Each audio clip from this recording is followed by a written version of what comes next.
सत्संगत्वे निस्संगत्वं निस्संगत्वे निर्मोहत्वं निर्मोहत्वे निश्चलतत्वं निश्चलतत्वे जीवन्मुक्तिः पुनरपि जननं पुनरपि मरणं पुनरपि जननी जठरे शयनम् इह संसारे बहुदुस्तारे कृपया पारे पाहि मुरा।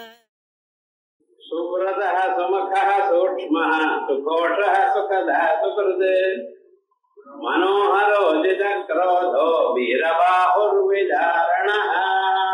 62வது ஸ்லோகம். மனோகரங்கிற நாமாவத்தை பார்க்கணும். 461வது நாமா. பகவானுடைய விசேஷ நாமாக்கள்ல சுகிருத்து அப்படிங்கிற அம்சம் வரைக்கும் பார்த்தோம். சுகிருத்துன்னா ஃப்ரெண்டுன்னு அர்த்தம். ஃப்ரெண்டுன்னா எப்படி இருக்கணும்? நமக்கு எப்பொழுதுமே நன்மையே நாடுபவனா இருக்கணும். அவனதான் சுகிருத்துன்னு. சோபனமான ஹிருதயம், எண்ணம் உள்ளவன். ஏதாவது நமக்கு இடையூறோ அல்லது கஷ்டமோ வந்தா அந்த சமயத்துல அவன் நமக்கு அதுக்கு வேண்டியதான சகாயம் பண்ணக்கூடியவனா இருக்கிறவன் சொல். அதனால உனக்கு கஷ்டம் வரணும் அந்த சகாயம் பண்ண நினைக்கிறவன் இல்லை. சுகிருத்துன்னா எப்படி? ஒரு கஷ்டம் நமக்கு எதிர்பாராமல் வந்தா அந்த சந்தர்ப்பத்துல தன்னால என்ன சகாயம் முடியுமோ அந்த சகாயம் பண்றதுக்கு சித்தமா இருக்கிறவன். அப்படிப்பட்டவான நல்ல எண்ணம் இருக்கிறவர் பகவான். நமக்கு சர்வதா சர்வ காலமும் பிராரப்த கர்மாவனால சுகமும் துக்கமும் மாறி மாறி வரும் காலத்தில் எந்த துக்கம் வந்தாலும் அந்த சமயத்துல அவர் நினைத்த மாத்திரத்தினால நமக்கு எப்படி சகாயம் பண்ணி அவர் இடத்துல வரவழைத்துக் கொள்ளணுமோ அப்படி பண்ணுகிறார். ஆகையால் அவருக்கு சுகிருத்துன்னு பேருக்கணும். அதற்கு பிறகு மனோகரஹா, மனசை அவர் தன் பக்கத்துல இழுத்து கொள்கிறார். அதனால அவருக்கு மனோகரன்னு பேர். மனசுக்கு ஆனந்தத்தை கொடுக்கிறவர். எப்படிப்பட்டதான ஒரு ஆனந்தத்தை கொடுக்கிறார்? நிரதிசயமான ஒரு ஆனந்தத்தை கொடுக்கிறார். மனுஷனுக்கு வரக்கூடியதான எல்லா விதமான கஷ்டங்களுக்கும் காரணம் மனசுதான். மனையேவ மனுஷியானாம் காரணம் பந்த மோட்சயோ. இந்த மனசுன்னு இல்லாத நிலையில, தூங்குற நிலையில நான் உலகத்தை அறியல. அதனால சுகமோ துக்கமோ தெரியல. தீவிரமாக தலைவலி கால்வலி இருந்த போதிலும் தூங்கிட்டோம்னா தெரியல. பசி இருக்கிற பொழுதும் தூங்கிட்டா தெரியல. ஆனா தூக்கமானது எல்லா வியாதிக்கும் மருந்தாரு. ஆனா அந்த தூக்கமானது வரணும், சமயத்துல வரணும். அதோட மட்டுமல்ல, அந்த தூக்கமானது நிஜமான நல்ல தூக்கமா இருக்கும். சில பேர் பாருங்க, தூங்கிட்டே இருப்பா, டக்கன கணத்திலிருந்து தோடு மூடுவா, பூனை மாதிரி தூங்குவா. அப்படி இருக்கக்கூடாது. தூக்கம்னா எப்படி? நன்றாக அசந்து போட்டா போல தூக்கம் வரும். அந்த தூங்குற சமயத்துல என்ன ஆறதுன்னு கொஞ்சம் பார்க்கணும். நமக்கு நாம எல்லாம் தூங்குறோம். தூக்கம்னா என்னது? அதான் கணமுடுங்க சார் தூக்கம் வரும், இதுதான் சொல்ல தெரியும் நமக்கு. ஆனா தூக்கத்துல என்ன நடக்கிறது கொஞ்சம் பார்க்கணும். தூக்கத்துல ஒவ்வொரு மனிதனும் பரமபொருளோட ஒன்னா செய்கிறார். அதனால்தான் தூங்கி எழுந்தவன் எல்லோருமே சுகமஹமஸ்வாப்சம் சொல்ற. ஒவ்வொருவரும் சொல்றான் நன்றாக தூங்கினேன். அதுக்கப்புறம் இன்னொரு வார்த்தையும் சொல்றேன், ஒன்றும் அறியாமல் தூங்கினேன். அது அப்புறம் இது நன்றாக தூங்கினேன், நிம்மதியாக தூங்கினேன், சந்தோஷமாக தூங்கினேன். இந்த வார்த்தைகளுக்கெல்லாம் என்ன அர்த்தம்னு கொஞ்சம் பார்க்கணும். இது நீங்க மட்டும் இல்ல சுவாமி, உலகத்தில் இருக்கிற படிச்சவனும் படிக்காதவன் புராண ஸ்ரீகளும் எல்லோரும் சொல்றான் நான் தூங்கினேன், ஆனந்தமாக தூங்கினேன். அப்படி இந்த தூக்கத்துல இந்த ஆனந்தம் எங்கிருந்து வந்தது? எப்படி நமக்கு ஆனந்தம் வந்தது? ஒருவேளை ஆனந்தம் இருந்த போதிலும் அந்த ஆனந்தத்தை நீங்கள் எப்படி அறிந்தீர்கள்? ஏன் அப்படி சொல்றேன்? தூக்கத்துல மீதி எதையும் அறியலையே. வெளியில இருக்கிற பொருள்களை அறியல, எதையும் அறியல. அது மட்டும் இல்ல, நினைக்கவும் இல்லை. வெறுமனே உட்கார்ந்து அது என்னாச்சோ இது என்னாச்சோ அப்படின்னு நினைக்கிறேன். அதையும் நினைக்கல நீங்க தூக்கத்துல. எதையும் இல்லாமல் தூங்கி இருக்கீங்கள, அந்த சமயத்துல நன்றாக அறிந்து நன்றாக தூங்கினேங்கிறது மட்டும் எப்படி தெரிஞ்சது அப்படின்னு அதுக்கு உபனிஷத்து தான் பதில் சொல்லு. மற்றவைகள்லாம் ஒண்ணும் சொல்ல. என்ன சொல்றது, தூங்குறதுக்கு முன்னாலேயே இந்த தூக்கம் வந்துருதுங்கிற சந்தர்ப்பத்திலேயே கண்ணு காத மூக்கு நாக்க முதலிய புலன்கள் எல்லாம் ஓய்வு பெறுகிறது. அவைகள்லாம் அதனுடைய திறமை மனசுல போய் சேர்ந்து விடுறது.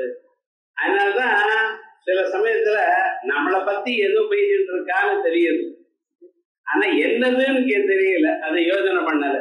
காலம் எழுதி கேட்குறது, என்னை பத்தி எதோ பேசிட்டு இருக்கல, என்ன பேசினேன் அப்படின்னு. அதான் நீங்க கேட்கல, அப்ப கேட்கல சுவாமி. அப்ப என்ன, ஏதோ பேசுறான்னு தெரியுது, ஆனா அதை கவனிக்கிறதுக்கு வேண்டியதான ஒரு சக்தி அப்பொழுது இல்லை. அதே மாதிரிதான் எல்லாமே. இந்த புலன்கள்ல இருக்கக்கூடியதான திறமைகள் எல்லாம் கொஞ்சம் கொஞ்சமாக மனசுக்குள்ள சேரும். அந்த மனசானது காலமே இருக்கும் பொழுது கண்கள்ல இருக்கு. அதனால இன்னொருத்தரை பார்த்து பேசும் பொழுது ஐ கான்டாக்ட் வச்சுக்கிறேன். அது மெல்ல மெல்லமா தொண்டை வரைக்கும் வந்து அங்கிருந்து ஆரம்பிச்சு இதயத்துக்குள்ள போறது. இதயத்துக்குள்ள போறதுக்கு முன்னால இதயத்துக்கு வெளியில புரிதத்து அப்படின்னு பேரோட ஒரு நாடி இருக்கு. அந்த நாடிக்குள்ள போறது. அந்த நாடி இதயத்தை சுத்தி கொண்டு உள்ள போறது. அந்த புரிதத்துங்கிற நாடிக்குள்ள எப்பொழுது மனசு போயிடுதோ அப்பொழுது இந்த ஸ்தூல சரீரத்துக்கும் புலன்களோடய அதனுடைய கனெக்ஷன் விட்டு போச்சு. இது மேல ஸ்தூல சரீரத்துக்கு என்ன ஆனாலும் தெரியாது. அப்படி அதுக்குள்ள உள்ள போயிடும். உள்ள போனதுமே என்ன பண்றதுன்னு இந்த மனசு அந்த உள்ள இருக்கிற பரம்பொருளோட ஒன்னா சேர்ந்தது. சதா சௌமிய ததா சம்பன்னோ பவதி. சதா சத்ரூபமான பிரம்மத்தினுடனும் அந்த பிரம்மத்துடனும் சம்பன்னோ பவதி ஏகி பவதி ஒன்னாகிறது. இது சாதாரணமா நடக்கக்கூடியதான காரியம். மறுபடியும் என்ன, அந்த பிராரப்த கர்மா ஆரம்பிச்சதுமே திரும்பி வந்துடும். பிராரப்த கர்மா முடிஞ்சதுமே தூக்கத்துக்கு போறேன். இன்னைக்கு எவ்வளவு அனுபவிக்கணுமோ அவ்வளவு பிராரப்த கர்மா. அது முடிஞ்சதுதான் தூக்கத்துக்கு போவேன். பிராரப்த கர்மா முடியலன்னா தூக்கம் அடிச்சு போட்டாலும் தூக்கத்துக்குள்ள போக முடியாது. அந்த பிராரப்த கர்மா இன்னைக்கு என்ன அனுபவிக்கணுமோ அதை அனுபவிச்சாச்சுன்னா ஆட்டோமேட்டிக்கா உள்ள போறேன்.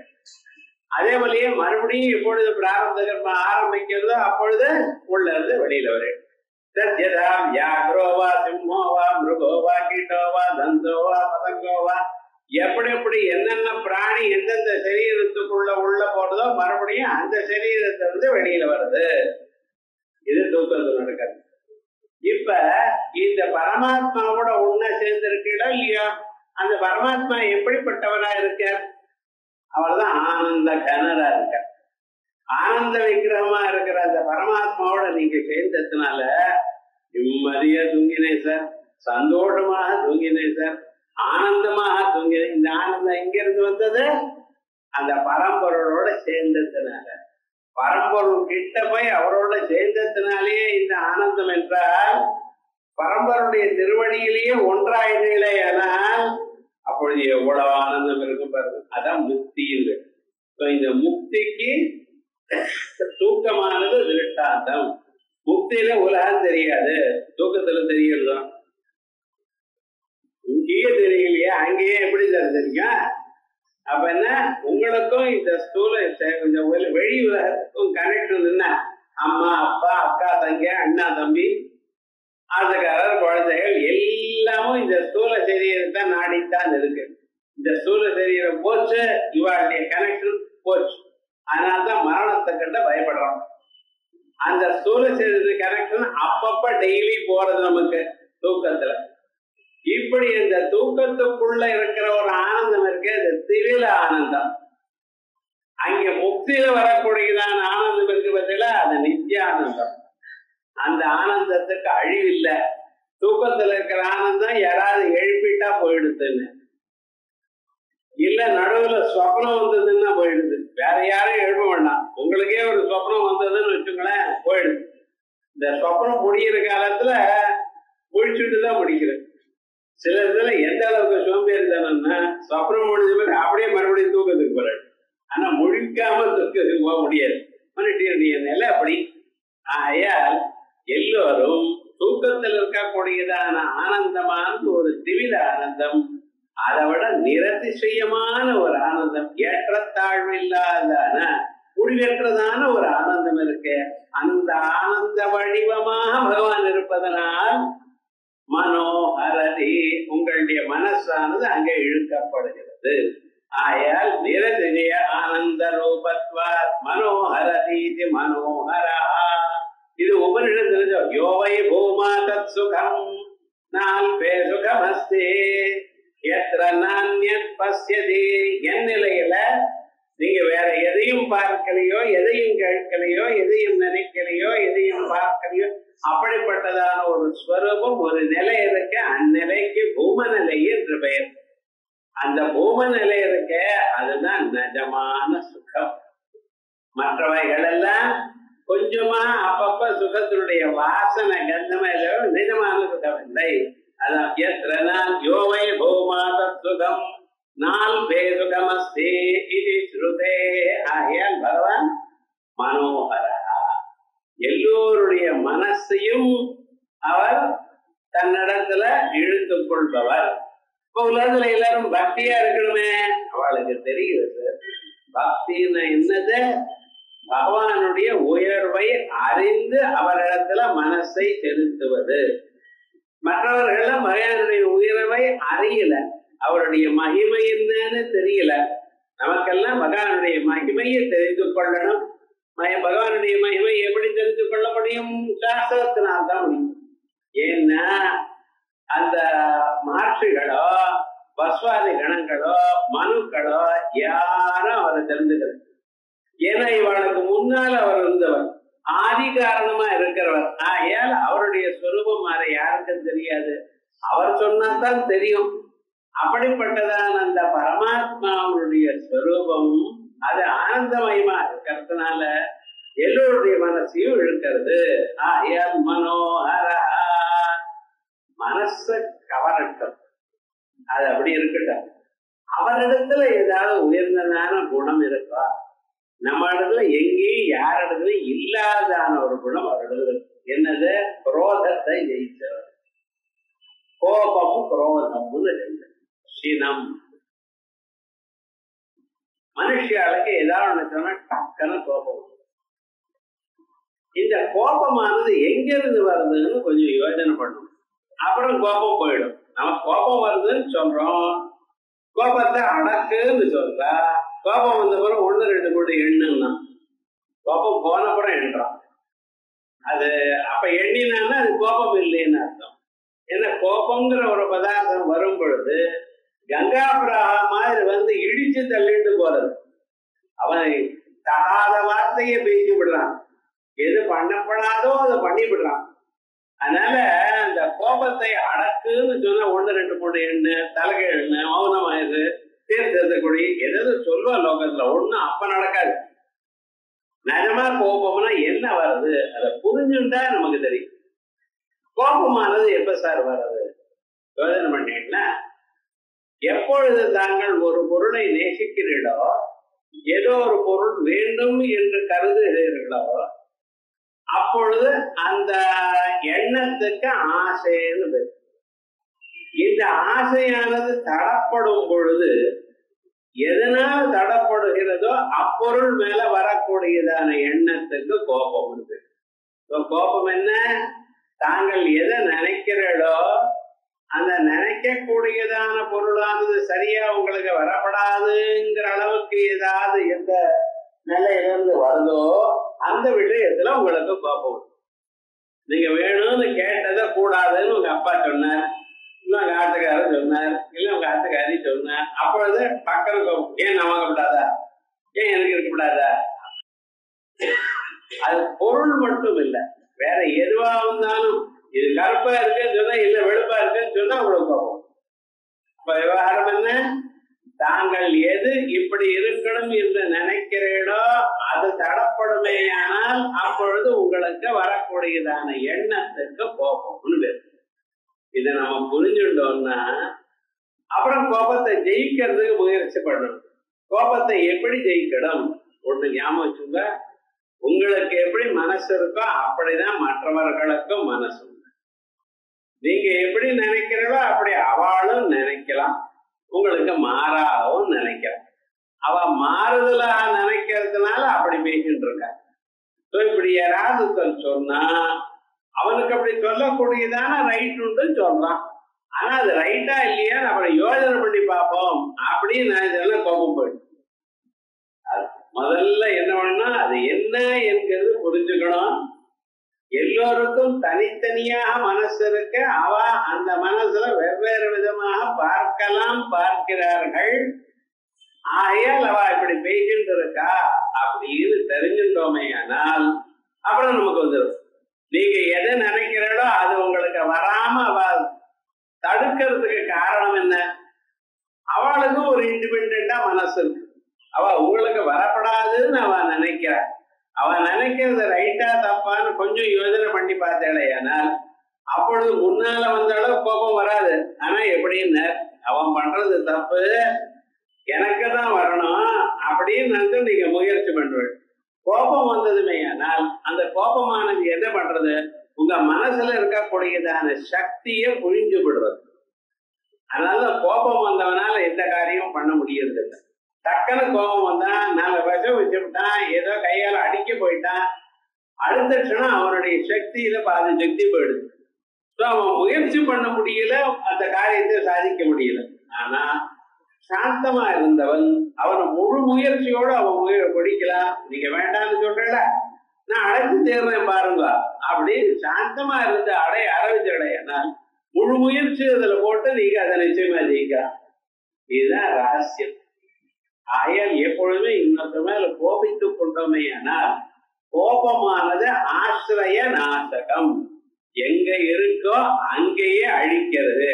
யாரிடத்துல கோபம் இருக்கோ அவளை அழிக்கிறது. அம்மா இப்படி சொல்றேன், கோபம் அவதாரத்துல ராமனுக்கும் வந்திருக்கேன். கரதூஷணாதிபத சந்தர்ப்பத்துல குரோதமாகாதய தீவிரம் அப்படின்னு வந்திருக்கேன்னு. ஆமா கோபங்கிற சட்டைய போட்டுட்டார். அவருக்கு தெரியும் அவர் சாந்தமா தான் இருக்க. ஆனா என்னன்னு அந்த குரோதங்கிற ஒரு சட்டையை போட்டுண்டு அப்படின்னு குரோதத்தை அப்ப வரவழைச்சுண்டு அதற்காக பண்ணின அந்த குரோதமானது அவரை தாக்கல. நம்மள குரோதமானது தாக்குறது. மனுஷன் கோபமா இருக்கும் பொழுது பாருங்க, கண்ணு சிவக்கிறது, உதட அசைகிறது, பல்ல கடிக்கினா, கையெல்லாம் ஆடுறது, வேர்த்து கொட்டுறது. இதெல்லாம் என்னடா கோபத்துக்கு லட்சணம்னு. கோபம் இப்படி எல்லாருக்கும் எல்லாம் வரணும்னு இல்லை. சில பேர் வைவான், சில பேர் கத்துவான். எல்லாம் கோபத்துக்கு ஒரே மாதிரி எல்லாத்துக்கும் இருக்குன்னு இல்லை. ஆனா இவைகள்லாம் கோபத்தினுடைய லட்சணங்கள் அப்படின்னு சாஸ்திரத்துல சொல்லியிருக்கு. கோபம் வந்தா எப்படி வருவான் அப்படிங்கிறது. அதே போல ஆசை இல்லாம எப்படி இருப்பான்? ஒரு மனுஷனை பார்த்ததுமே அவனுக்கு கோபம் இருக்கா, ஆசை இருக்கா, வெக்கம் இருக்கா, பயம் இருக்கா? நீங்க சொல்லல வெக்கப்படாதீங்க அப்படிங்கிறல. இந்த வெக்கம்ங்கிறது தெரியுது. வெக்கம் அந்த நெத்தியில எடிய ஒட்டி இருக்க நான் பார்த்தா தெரியுறதோ இல்லையா? அதே மாதிரிதான் ஒரு இமோஷனுக்கும் ஒரு லட்சணம் உண்டு. சில பேர் அந்த லட்சணம் சொல்லுவார். ஆனா நமக்கு மனசுல என்ன எண்ணம் ஓடுகிறது என்றதை காட்டாமல் இருக்கக்கூடியதான நிலை தீரோதாத்தன்மை. மனசுல பயம் இருக்கா, கோபம் இருக்கா, குரோதம் இருக்கா, ஆசை இருக்கா, எதையும் காட்டாம மனசுல ஒரு புஞ்சிரிப்போட மட்டும் இருக்க பார்த்தா அப்படி இருக்கணும் ராஜா.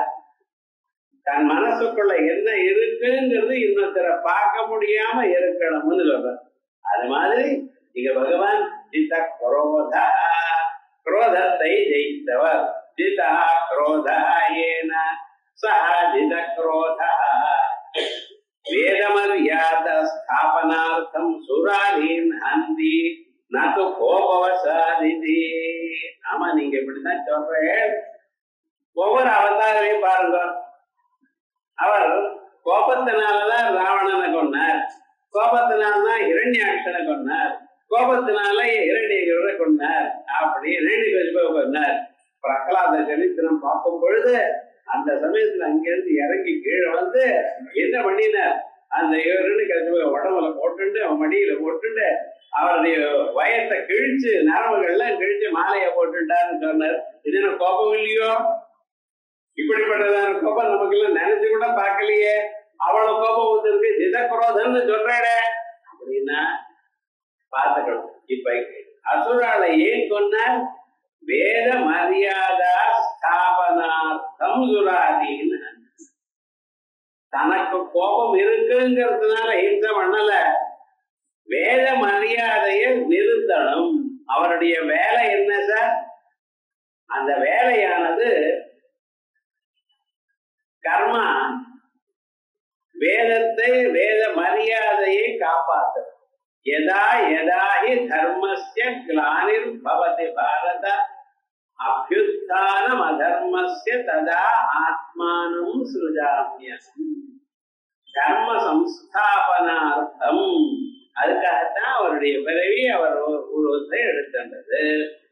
அந்த தர்மமானது கெட்டு போகும் பொழுது அந்த தர்மத்தை யார் அழிக்கிறாளோ, அந்த வரம்பை யார் அனாவசியமா இஷ்டப்படுத்தானோ அவனை கொல்ல வேண்டியிருக்கு. அது அவருடைய காரியம். அந்த காரியத்தை அவன் பண்ணும் பொழுது அவருக்கு கோபம் நான் சொல்றேன் இல்லையே. அவன் கோபம் சொல்ற கோபம் இல்லை, என்னுடைய கடமையான பண்ணிட்டு இருக்காரு அவள். அதனால அந்த கோபத்தோட பண்ணல. நாம் நம்மளை மறந்து நம் சரீரத்தை மறந்து கோபத்தோட நமக்கு சுவாதீனம் இல்லாமல் நம்ம பாட்டுக்கு பண்ணிட்டு இருக்கோம். இதனால பகவான் பண்ணக்கூடியதான அறக்களை கொன்னதானது அவருடைய கடமையை பண்ணிட்டு இருக்காரே தவிர ஒரு கோபத்தினால பண்ணல.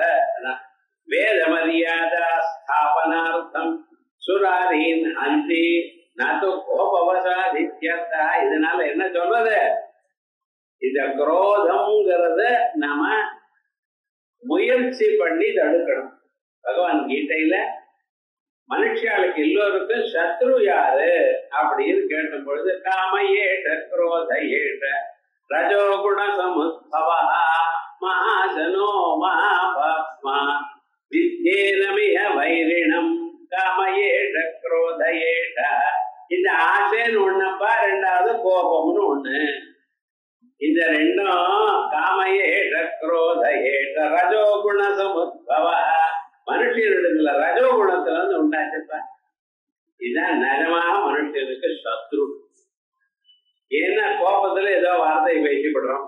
அப்புறம் தாங்க அடாடா இந்த வார்த்தையை பேசி இருக்கப்படாது, அவர் இப்படி சொல்லி இருக்கப்படாது அப்படின்னு பின்ன சின்ன என்ன பிரயோஜனம்? வார்த்தையை கொட்டிட்டுன்னா பிரயோஜனம் இல்லை. ஒரு அடி அடிச்சு போடலாம், அந்த இடத்துல 2 நாள் ஆச்சுன்னா குறைஞ்சு போயிடும், காஞ்சி போயிடும். ஆனா விவகாரம் வார்த்தை பேசினா அவர் மரண பரியந்தம் ஞாபகம் வச்சுட்டு வச்சிருப்பாரு விவகாரம். அது என்னடா? அதனால வார்த்தையை பேசும்பொழுது ரொம்ப பத்திரமா இருக்கணும். கோபம் வரும் பொழுது நம்மளை மறந்து நம்ம எது சொல்லப்படாதுன்னு நினைக்கிறோமோ அது சொல்லிவிடுறோம். பத்திரமா இருக்கணும். அதனால்தான் சீதாதே அனுமர் லங்காபுரத்துக்கு போனார். அங்க இருக்கக்கூடியதான எல்லோரையும் அரக்கர்கள்லாம் கொன்னார் நிறைய பேரை. ராவணன் வரிசையா ஒவ்வொன்னா அனுப்பிச்சுட்டே இருக்கார். 5 சேனாபதி இழைச்சார், பஞ்சபுத்திரால அனுப்பிச்சிருக்கார். அத்தனையும் கொண்டு விட்டார். அக்ஷயகுமார்னு வந்தார், அவரையும் கொண்டு விட்டார். கடைசியில என்னடா சொன்னார்? இந்திரஜித்து வந்தார். இந்திரஜித்து வரும் பொழுது அந்த இந்திரஜித்தோட யுத்தம் நடக்கிறது. இந்திரஜித்த ஒன்னும் பிரயோஜனம் இல்லாத அளவுக்கு வழிவிட்டார் அவர். ஏன்னா இவர்கிட்ட ஒரு விசேஷம் இருக்கு, எந்த அஸ்தமும் இவரை தாக்காது. அப்படி ஒரு வரம் வச்சுட்டு இருக்காரு. எந்த அஸ்திரம் வந்தாலும் அவர் கிட்ட வந்துடும், விழுந்துடும். இப்படி ஒரு வரம் அவருக்கு இருக்கு. வாயு பகவான் கொடுத்திருக்காரு. முதல்ல என்ன பண்ற சுவாமி? இப்படி இந்த ஆந்திர அஸ்திரங்கள்லாம் ஏதும் கிட்ட நடக்கல. ஆனா பிரம்மாஸ்திரத்தை போட்டான் பாருங்க. பிரம்மாஸ்திரம்ங்கிறது கடைசியில போட வேண்டியதான அஸ்திரம். அதுக்கப்புறம் வேற ஒண்ணும் கிடையாது. போட்டு விட்டாம இவர் பார்த்தாரா, இந்த பிரம்மாஸ்திரத்துக்கு நான் கட்டுப்பட வேண்டியதான நிர்பந்தம் இல்லை. ஏன்? நமக்குதான் எந்த வஸ்திரமும் உன்னை கட்டுப்படுத்தாதுன்னு பிரம்மதேவரே சொல்லியிருக்காரே. ஆகையால் நான் கட்டுப்பட வேண்டியது இல்லை. இருந்தாலும் பிதாமகா பிரம்மதேவரே சொன்னதுனால் அவர் பார்த்தாராம், இந்த பிரம்மதேவரே நமக்கு வரம் கொடுத்திருக்கார். அவர் அஸ்திரத்துக்கே நம்ம மதிப்பு கொடுக்கலன்னு எப்படி சார்? நானா இருக்குமா இது? அது எட்டிக்வெட் இல்ல அப்படின்னு நினைச்சுட்டு சரின்னு அதுக்கு அடங்கினாரா. இது அடங்கினதுமே அங்க இருக்கக்கூடிய அரக்கர்கள் எல்லாம் பார்த்தல, அது என்ன சணவல் கைஷ்ட பபந்து, அந்த மற்ற கயரெல்லாம் கொண்டு வந்து என்ன பண்ணினா அது அவரை கையும் காலையும் கட்டி விட்டார். என்ன ஜெயிச்சு விட்டார், இது மயங்கி விட்டார், அசுரத்தினால எழுதுட்டாருன்னா கட்டம் அப்படின்னு நினைச்சுட்டு. ஆனா உள்ளூர சிரிச்சுட்டாரோ. ஏன்னா பிரம்மாஸ்திரம் இருக்கும் பொழுது மற்ற அஸ்திரங்களோட கட்டினா, மற்ற கயரோட கட்டினா அது போயிடும். இப்ப கொஞ்சம் திமிரு நேரம் தக்கே புரிஞ்சிடும், தெரியல. இருந்தாலும் அப்படியே இருக்க. எதற்கான இவன் தான் சுமந்துட்டு போகணும்ல, அப்படியே ரெஸ்ட் எடுத்துப்போம் ஒரு நாளைக்கு கணக்குல. எதுக்கு ராவணனை பார்க்கலாமோ இல்லையோ, இல்லைன்னா ராவணனை பார்க்கறது இப்படி அங்கெல்லாம் போய் பார்த்துக்கலாம் அப்படின்னு சொல்லிட்டு போனார். அங்க ராவணனோட பார்க்கும் பொழுது விசேஷமா ரொம்ப விசேஷமா இருந்தது. தர்மோன பலவான், இவரிடத்துல அதர்மம் இல்லாத போனால் இவன் மூலத்துக்கு ராஜாவா இருந்திருக்கலாமே. ஆனா இந்த அதர்மம் ஒண்ணுதானே இவனை கொடுக்கறது அப்படின்னு நினைச்சிருந்தேன். அவரோட சொல்லி இது போல நான் ராவனுடைய தூதர் இதெல்லாம் அவர்ல இந்த யாரு என்ன ஏதுலாம் இது ஒண்ணும் கிடையாது, நான் குரங்குதான். நீர் என்ன பாக்குறோ அப்படித்தான் நான் இருக்கேன், நான் குரங்குதான். ராமன் அனுப்பிச்சிருக்க, நீங்க கொண்டு வந்து ஒரு பெண்ணை கொண்டு வந்து வச்சிருக்கிற, அது சாதாரண பெண்ணு நினைக்காதீங்க. வித்தி பஞ்சாசியாமிவ பன்னகி, 5 தலை பாம்புன்னு நினைக்காத அப்படின்னு சொல்லி புத்தி புத்தி சொன்னார். கேட்கலையா? ஏன்னா பலியசி கேவலம் ஈஸ்வரைச்சார், அவர் பிராணன் விழணும் அப்படின்னு இருக்கு. அது எப்படி கேட்பான்? கேட்கல. அதுக்கப்புறம் என்னென்ன அனுமார கொண்டு விடுங்க அப்படின்னு ஆங்கிய கொடுத்துருக்காங்க. கொஞ்சம் ஞாபகம் வச்சுக்கணும், இந்த அனுமார கொல்ல முடியாதுதான் பாதி சைன்யம் அனுப்பிச்சிருக்கான். இப்ப வந்து அனுமார கொல்லுங்கிறது அர்த்தம் பத்திரம் முழுக்க சரியில்லை. ஆனா அப்ப விபீஷணர் வந்து அப்படியெல்லாம் வேண்டாம், ஒரு தூதன் வந்தா தூதனை சொல்றதுங்கிறது சம்பிரதாயம் இல்லை, அது தப்பு, நியாயத்துக்கு விரோதம் அப்படின்னு சொல்ற. அப்ப என்ன பண்றதுன்னு இந்த குரங்குக்கு அதிகமான ஒரு அவமானம் வரும்படி பண்ணுவா. எப்படின்னு அதனுடைய வாலுக்கு நெருப்பு வச்சு எரிச்சு விடுவா. வால் எரிஞ்சு போயிடுச்சுன்னா வால் இல்லாத குரங்குன்னு பாருங்க, மற்ற குரங்கெல்லாம் சேர்த்துக்காதானே. மனுஷங்கள்லதான் எல்லாத்தையும் போனா ஒருத்தர் விடுறோம். பிராணிகள்ல ஏதாவது ஒண்ணு போயிடுச்சுன்னா மற்ற பிராணிகள் அவ்வளவு சேராது அந்த இனத்துக்கு. அப்படி அதனால இது சேர வேண்டாமோங்க அப்படின்னு நினைச்சிட்டு வாளுக்கு நெருப்பிச்சு சுத்தி ஊரு முழுக்க காமிங்கோல கொஞ்சமாவது இருக்க. ஏன்னா இவனோ தூதன், இந்த தூதனுக்கு ஊரெல்லாம் காமிச்சேன்னு வேற என்ன தெரியும்? கோபம் வந்தா தெரியாது. கோபம் வந்தா நல்லோர்கள்லாம் கோபத்தை அடக்கவா, கோபத்தை அடக்க தெரியல. சரி, என்ன பண்ணினார்? அது வந்து பின்னால் இருக்கக்கூடிய இந்த வாளுக்கு நிறைய துணி எல்லாம் கட்டி அதுக்கெல்லாம் எண்ணெயை விட்டு நம்ம நின்று எரியணுமோ. இந்த கோவில்ல சுவாமி வெளியில வரும் பொழுது கர்ப்பராத்திரிக்கு ஒரு தீவெட்டி ஒண்ணு வச்சுட்டு வருவான் பாருங்க. அது போகல வரிசையா என்ன பெரிய காசு வந்தாலும் அது போகப்படாது. அப்படி இல்லை நல்லா எண்ணெயில போட்டு எரிச்சா பகவான் பார்த்துட்டு இருக்கேன்.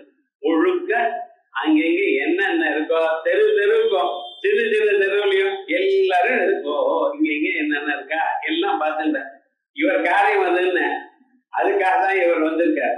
தானா போறதெல்லாம் அந்த தெரிஞ்சவா, வழி தெரிஞ்சவா நம்மளை அழைச்சிட்டு போறா பாருங்க.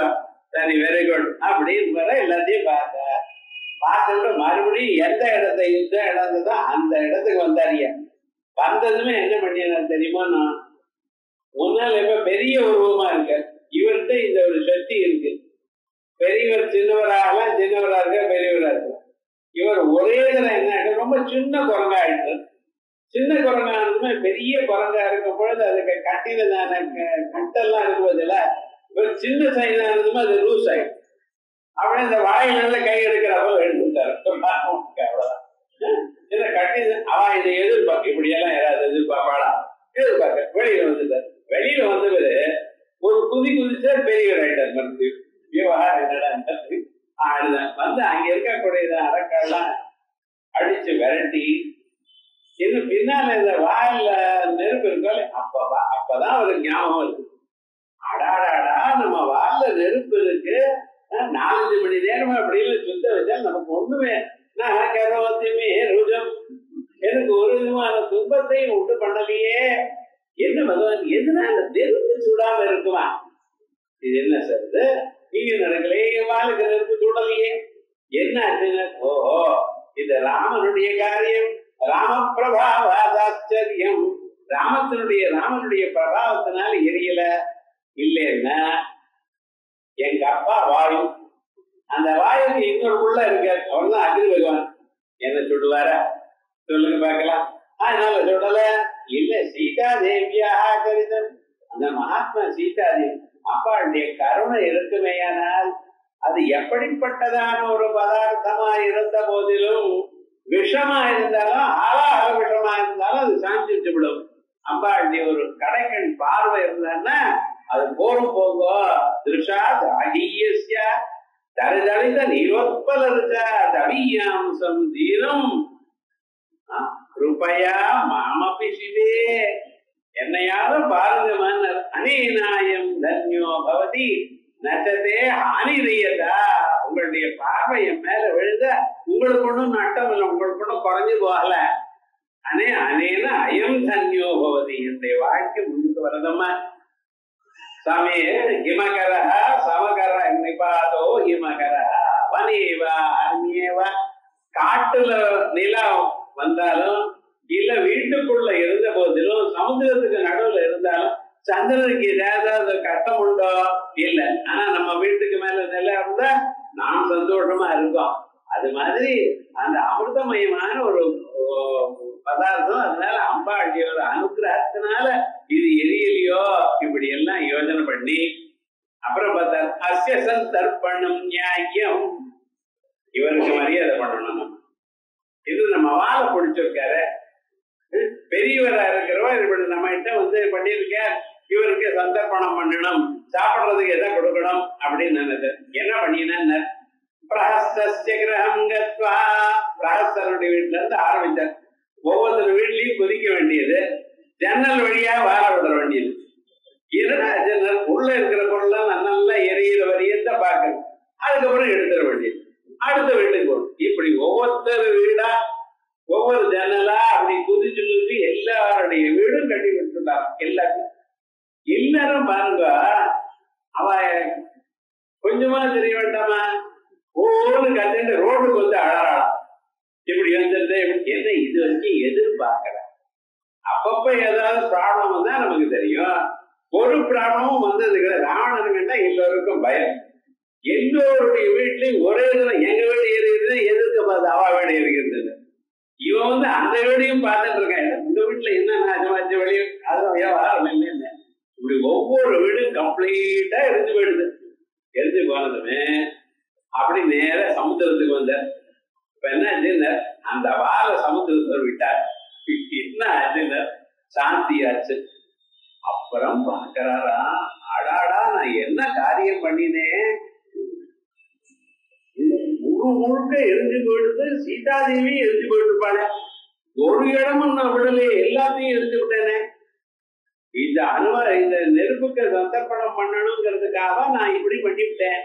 இப்ப என்னாச்சு தெரியுமான்னா, நான் எந்த காரியத்துக்காக வந்தேனோ அந்த காரியத்தை என் கையால கெடுத்தேன். சீதாதேவியை பார்த்தேன், அவளுக்கு மரியாதைக்கு தைரியத்தை சொன்னேன், எரிச்சு விட்டேனே. எல்லா பக்கமும் எரிஞ்ச அந்த அம்மா என்ன பண்ணிருப்பா, அந்த நெருப்புலயும் எரிஞ்சு போயிருப்பாள. பார்த்தேட நமஸ்தே மகாத்மனாம் யாரு வந்து காட்டுல இருந்து தபஸ் பண்ணிட்டு இருக்காளோ அவளுக்கு நமஸ்காரம். ஏன் தெரியுமா, அவ கோபத்தை ஜெயிச்சா.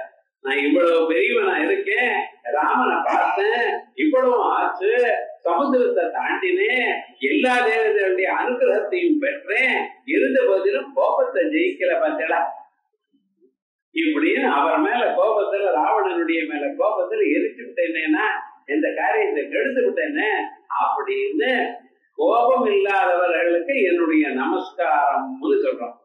நமஸ்தேஷாம் மகாத்மனாம் ஏதி வரம் சார். காட்டுல இருந்து ஜபிக்கிறாளேன்னு ஏன்னு பார்த்தேன். இந்த ஜபத்தினுடைய மகிமை கோபம் குறையும். அதனாலதான் கத்துவா, ஆனா கோபம் இருக்க, அந்த கோபத்தினுடைய ஸ்வரூபம் குறைஞ்சு போயிருக்க அப்படின்னு நமஸ்காரம் பண்ணின.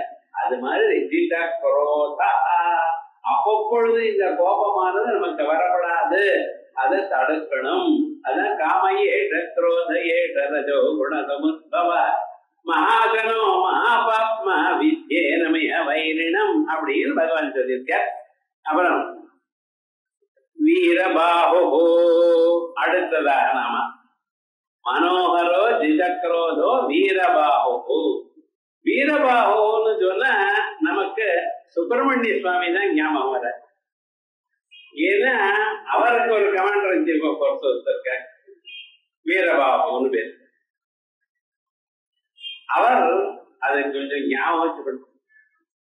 சுப்பிரமணிய சுவாமியினுடைய அவதாரம் என்ன, ரகசியம் என்னன்னு பார்த்தோம். முருகன்னு நம்ம சொல்லிட்டு இருக்கோம். முருகன்னு அழகுன்னு அர்த்தம். அதாவது முருகன்னு சொன்னா அழகர்னு அர்த்தம். முருகுங்கிற பதம் சம்ஸ்கிருத பதம். நம்ம தமிழ் நினைச்சுட்டு இருக்கோம், அப்படி இருக்கு. இந்த அழகு எப்படிப்பட்டது? அழகுன்னு என்னது சார்? அழகுன்னு முகத்திலேயோ இல்ல சரீரத்திலேயோ இருக்கிற தர்மம் இல்லை, அதை பார்க்கணும். ஏன்னா யார ரொம்ப அழகுன்னு நினைக்கிறோட இன்னொருத்தர் பார்த்து நன்னா இல்லைங்கிறான். என்னத்த பண்றது பாருங்க.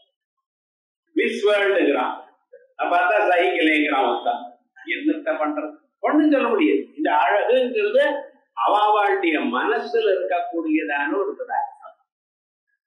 இப்படி இருக்கணும் இவனா கற்பனை பண்ணி வச்சுட்டு இருக்கான். வசுதா அது இல்ல. நிஜமாக யார பார்த்த மாத்திரத்தினால எல்லோருக்கும் கவர்ச்சி வருகிறதோ, எல்லோரும் அவரை நமஸ்காரம் பண்ணணும்னு நினைக்கிறாளோ அதுதான் அழகு. மகாலட்சுமி தாயார் அப்படியே சமுத்திரத்திலிருந்து எழுந்தார். எழுந்ததுமே இருக்கக்கூடியதான அரக்கர்களும் தேவதைகளும் எல்லோரும் அந்த அம்மாவுக்கு நமஸ்காரம் பண்ணணும்னு நினைச்சார். அந்த அம்மா கையில மாலை எடுத்துட்டு தனக்கு ஆசைக்காரர் யாருன்னு தேடிட்டே இருக்கா. ஒவ்வொருத்தருவா தேடுறார். நூனம் தப்போய தத்திர சௌகிருதம். தூர்வாசர் பாதம் இருக்கிறவர் எப்பொழுதும் மகா தபஸ்வி, ஆனா கோபத்தை ஜெயிக்கல. இன்னொருத்தர் எல்லா குணமும் இருக்கு, ஆனா ஆயுஸ் இல்ல. இவர் கல்யாணம் பண்ணிட்டு நான் என்ன பண்றது, மார்க்கெண்டை இங்க இருக்க. இன்னொருத்தர் என்னடா, அவரை கல்யாணம் பண்ணிட்டு சமைச்சு கொடுத்து இருக்கலாம், ஒரு காரியம் பண்ண முடியாது, சனகாதிகள். இப்படி ஒவ்வொருத்தரும் பார்த்துக்கிட்டா ஒரு வீக்னஸ் இருக்கவே இருக்கு சார். கடைசியில எங்க மகாவிஷ்ணுகிட்ட வந்தாரா, சர்வ வர்ரே சர்வ குணாபிராமம், எல்லா விதமான குணங்களும் ஓரிடத்துல சேர்ந்து இருக்கக்கூடியதான மகாவிஷ்ணுவை பார்த்தாள்.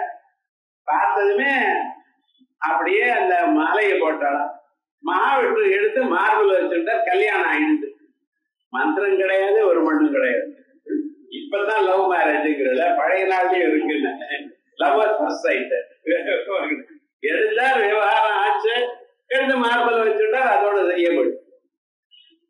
அதுக்கா கல்யாணம்னு கோடி ரூபாய் செலவு பண்றது, அனாவசியமா செலவு பண்றது இதுதான் படாது. எந்த மகாலட்சுமி இது கல்யாணம் அவ்வளவு சுலபமா ஆயிடுது. ஏன் சொல்ல வந்தேன்னா, அப்படி அந்த பிரம்மண்யம்ங்கிற ஒரு அவதாரமானது ரொம்ப அழகுக்கு சேர்ந்ததான உயர்ந்ததான அவதாரம். அதனாலதான் சுப்பிரமணிய சுவாமியே அழகு அதிகமா வரணும்னு நினைக்கிறவாடும், சக்தி நினைவுக்கு அதிகமா நினைக்கிறவாடும் அவளை பூஜை பண்றது. அந்த சுப்பிரமணிய சுவாமி திருச்செந்தூர்ல இருந்துட்டு இருக்க. என்ன பண்றா தெரியுமா, நான் இங்க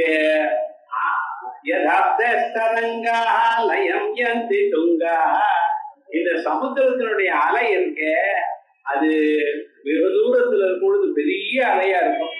அதை நம்ம பார்த்ததுமே பயப்படுவோம். நம்ம தலைக்கு மேல அலை வருது சார், இது ரொம்ப கஷ்டம், பின்னால வந்துடும். ஆனா கிட்ட வரும் பொழுது நம்ம காலை தொட்டும் தொடாமலும் போயிடும். ஆனா கிட்ட ஒரு அலை வருது பதில அதை விட்டுதான் கேர்ஃபுல்லா இருக்கும், சித்துன்னு போயிடும். ஆனா விவகாரம் என்னன்னா,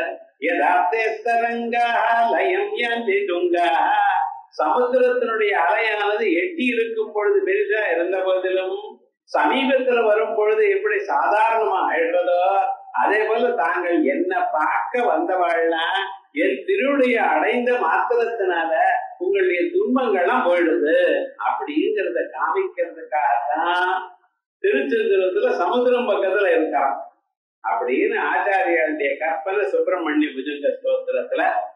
அது மாதிரி அந்த பிரம்மமானது சுப்பிரமணியம்ங்கிறது பிரம்மா அதான் நடுவுல இருக்கு. அதுக்கு மேல ஸ்வார்த்தன்ய பிரத்யம் பிரம்மண்யா அது உருவத்தோட இருக்கிறதுனால சுப்பிரமணியம். சுத்த பிரம்மம் வேதாந்தத்துல எந்த பிரம்மம்னு சொல்றது சத்தியம் ஞானம் அனந்தம் பிரம்மா.